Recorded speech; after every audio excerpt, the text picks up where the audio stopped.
It's time for the Next Nick Weekly Roundup. Steve Volt and Paul Butler led a team that discovered the first potentially habitable planet.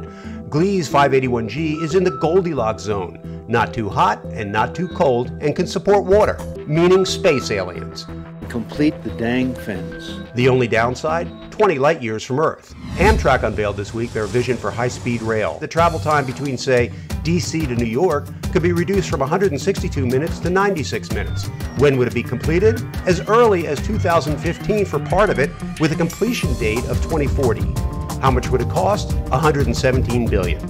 Until then, I'll be taking the Bolt bus. Bill Clinton is now Mr. Popularity. You like him more than any other politician. Yes, you do. On top of that, the big dog isn't so big anymore. Why? He's become a vegan, sorta. I went on essentially a plant-based diet. I live on beans, legumes, vegetables, fruit, and it changed my whole metabolism, and I lost 24 pounds. And I got back to basically what I weighed in high school. You notice how thin he is? That's because he doesn't eat beef or chicken or dairy anymore. Just a little fish from time to time. The rest of the time, he eats his veggies. Now, two of my favorite people are vegetarians, just like me, Bill and Paul.